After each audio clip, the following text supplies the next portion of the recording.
And we'll move on then to the director's report. Okay. First, let me report to you on recent City Council actions. The Council held 3 meetings since your last meeting. In February, 2 regular meetings on February 3rd and 17th, and a special meeting on February 13th. At the February 3rd regular meeting, they held a study session on the city-owned properties along Christie Avenue and gave direction that those properties should include an expansion of Christie Avenue Park, as well as residential development that includes both affordable and market rate units in the same development, possibly with a non-residential component. As you probably recall, the Commission held a study session on this issue on December 11th, and you had similar comments to what the Council had to say. The Council also approved a multifaceted strategy for addressing the issue of homelessness in Emeryville. They discussed a proposal to revamp the city's committee structure and directed staff to come back with a formal proposal for council action in the future. This, however, will have no effect on the Planning Commission. Then they also discussed issues of unit mix, family friendliness, ownership, and the bonus system in relation to residential developments, and they directed staff to prepare an urgency ordinance to establish a 45-day moratorium on residential projects for consideration at a special council meeting on February 13th. I'm sure you all have probably heard about this. So then, on February 13th, at the special meeting, the Council considered this 45-day moratorium to allow time to develop new policies regarding those issues. Following about 2.5 hours of staff presentation, public testimony, and Council deliberation, the Council voted on the moratorium with 3 ayes, which were Council members Asher, Donahue, and Martinez, and 2 noes, which were Vice Mayor Davis and Mayor Atkin. However, a moratorium requires 4 out of 5 votes to pass, and so therefore the motion failed. However, the Council did confirm their desire to still address these issues in an expedited fashion. So staff is now working on a game plan as to how to go about addressing these issues over the coming months, and we'll share that with the Commission as soon as we have it figured out. I don't have anything specific to share right now, but as soon as I do, I will definitely let you know. And I'd just like to note that I'll be talking a little bit more about this later in the evening when we get to the agenda item on family-friendly housing. On February 17th, the Council reviewed a draft ordinance to establish a minimum wage tied to the city's living wage and gave direction to staff on a number of issues related to that. The resulting draft ordinance will now be sent to all businesses in Emeryville. It's being sent as we speak, a massive mailing, and to other interested parties. It's expected to be reviewed at the Council on April 7th, and then the ordinance is slated for first reading on May 5th and final passage on May 19th with an effective date of July 1st. This doesn't really directly pertain to the Commission's purview, but I thought you might be interested in that topic. In other news, a couple of things, 3 things. Concerning the Anton Emeryville project, also known as the Nady site, as you know, we prepared an initial study mitigated negative declaration, or ISM&D, on that project, which was circulated during the month of February. The comment period closed about a little over a week ago. We got a pretty hefty comment letter, and it's our CEQA consultants are going to need some time to prepare a response to that. We got actually 3 comment letters, one very lengthy and a couple not so long. But it will take our consultants a while to prepare a response and then for staff to review the response. Thus, the project is not going to be on your March agenda as it had previously been planned. It will now be heard at the May meeting or possibly later. Concerning Sherwin-Williams, tomorrow, February 27th, is the deadline that you know was extended for comments on the EIR notice of preparation. So anybody who hasn't got their comments in yet, tomorrow is the last day for that. And finally, the state has certified our housing element, in case you didn't hear, on January 28th. And we now have a bit of a breather. Of course, we have to implement the housing element now, but the next one isn't due for 8 years, so we have until 2022 to do the next one. Finally, I just want to point out that you should have in front of you a stack of paper. These pertain to the various items on the agenda tonight.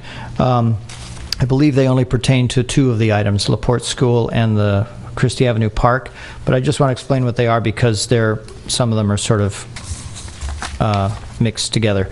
The first one is a comment letter on LaPorte School, and then we have the fee charts that were missing from your packets, which I previously emailed to you. These are stapled together, but they're not for the same project. The first page is for Christie Avenue Park, and then the next 2 pages are the charts for LaPorte School. There's 2 buildings at LaPorte School, so there's 2 fee charts. And then everything else behind that pertains to the park. One is a comment letter from someone at Pacific Park Plaza. One is a rather lengthy response to the conditions and resolution that we got today from the applicant, and then the last piece is our response to that. And on that note, just let me say that the applicant is just getting our response letter or memo right now. They're going to need a little time to digest it, I think, so I've suggested to the chair that we move the LaPorte School item to the first of the agenda to give the City Center folks a little time to review this so they don't have to read it during the middle of their public hearing and then come back for their hearing. So that's staff's suggestion. Of course, it's up to the commission how you wish to proceed. That concludes my report. I'd be happy to respond to any questions you may have. Charlie, you may have mentioned or talked about this in January for the meeting that I wasn't in attendance. What's the status of the Emeryville Center for the Arts issue, the lawsuit? Do you want to respond to that, Mike? Sure. Thanks. So the building for the Center for the Arts is the building directly behind you. That piece of property is actually owned by the city as successor agency. In accordance with the provisions of the Dissolution Act governing the wind down of redevelopment, that piece of property, as well as 9 others that were still in the still vested in the name of the former redevelopment agency, so now they're vested in the city as successor agency. Those properties were there was what's called a long-range property management plan that the Dissolution Act provides, and the plan requires the successor agency to provide various information about that and then identify the means by which the successor agency intends to dispose of them.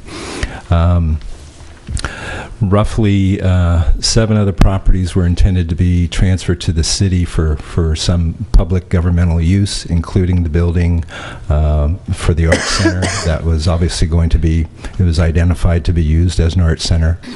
There were South Bayfront Site B, which was intended to be transferred to the city for future redevelopment.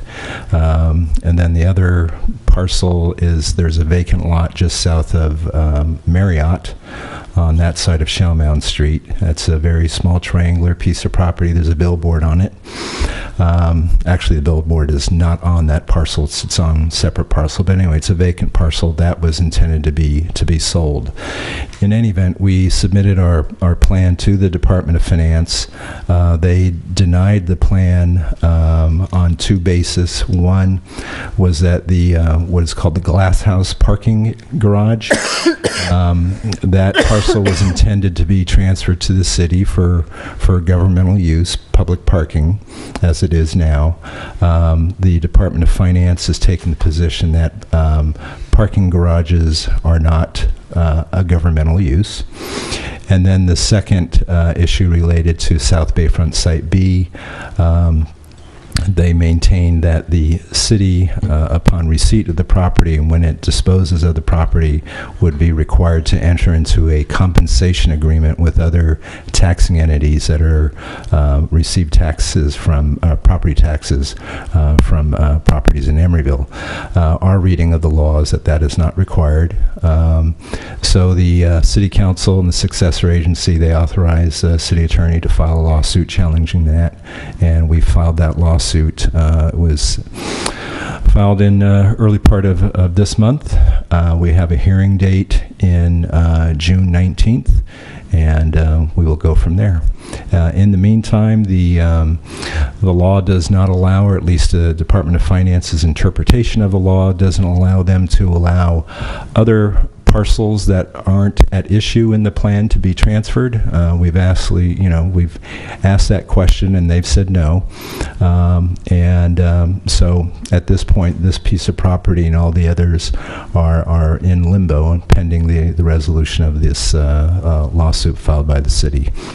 So the funding for the Center for the Arts, I think it was roughly like $8 million that was approved, I thought, by the state Supreme Court, and then there was a period of time where an appeal could be filed. So what was going on with that? Oh, you're thinking of another lawsuit. That one, no, what you said was very it was very pertinent. But. We do have two lawsuits pending currently with the state of California. The other lawsuit you were referring to relates to in the early part of 2012, the law provided that the city and the successor agency could re-enter into agreements to provide for, it doesn't really just say, it just says you can re-enter in agreements provided the oversight board approves them. And so we proposed 5 agreements to provide funding for the South Bayfront pedestrian bridge, the Transit Center project, the Center for the Arts project behind you, the Emeryville Center of Community Life project, and then also to repay some brownfield loans that the city had extended to the agency to clean up what is now Doyle Hollis Park, as well as what we refer to as Parcel D right next to the Sherwin-Williams site. Mm-hmm. So the city and the successor agency approved those agreements. We brought them to the oversight board. The oversight board only approved 3 of the agreements. They approved the agreements providing funding for the South Bayfront Bridge, for the Transit Center, and to repay the brownfield loans. And so the agreements providing funding for the ECCL project and the Arts Center were not approved. And so we then presented those to the Department of Finance, the 3 agreements that the Oversight Board approved. The Department of Finance rejected them. We filed a lawsuit challenging that. The trial court issued a decision in our favor. The Court of Appeal recently issued an opinion upholding the trial court's decision, and then just the other day, the state petitioned the Supreme Court for review to have the Supreme Court hear the case, claiming that there's some critical issue of law that the Supreme Court needs to resolve. That was just filed on Wednesday. We have, the city has until March 16th to file an opposition, so we'll be working on that with outside counsel. Thereafter, the state has 10 days to file a reply, and then the Supreme Court actually has until essentially 60 days from the date at which the petition that was initially filed by the state, 60 days from that date to take an action. So that is actually April, if my memory serves me right, April 27th. If the Supreme Court also has the ability to extend that period to 90 days, so they could push it out until May 27th. Mm-hmm. If the Supreme Court doesn't act within that time, then the petition is deemed denied. So that's sort of where we're at right now on that lawsuit. Let me also just point out there, because everybody knows that the ECCL project is going forward, and you're wondering, okay, where did the money come if that was denied? So the successor agency, or the former redevelopment agency, when it was dissolved, had in its accounts roughly $24.5 million of bond proceeds. So these were monies that were that the agency had from bond issues that it issued, and so under the bond issues, you're obligated to use those funds for essentially capital improvements. So the law provides that. Essentially, those bond proceeds need to be used for the purposes for which they were sold. And so anyway, we have been allowed to provide $21.2 million of funding from those bond proceeds to the ECCL project, and the remaining balance of about $3.2 million is also transferred to the city, and the city can use that for capital projects that are located within what is the former Shell Mound Park redevelopment area, and a couple of projects that we were just talking about that are in the Shell Mound project area is the pedestrian bridge and the Arts Center. It's our sense, and so far I think we've shared this with the council, that that extra money will likely be needed for the pedestrian bridge, in addition to the money that is at issue in the lawsuit. It's about $11.2 million that was set aside for that project. So you combine those together, you have about $14.5 million. And then we also have funding commitments from pursuant to a former deal with Chiron, which is now Novartis. So they have some obligation to provide some funding for the Horton Street Park improvements. So all told, we have about $15.5 million for that improvement. But as I say, we're waiting to see what the Supreme Court does on that petition. Generally, there are numerous petitions filed with the Supreme Court. The percentage that they take is very small, and a lot of those that they do take are death penalty cases that they're required to take. So we'll just have to sit tight and see what happens. I think that's about all I can think of to share at the moment. Thank you. You're welcome.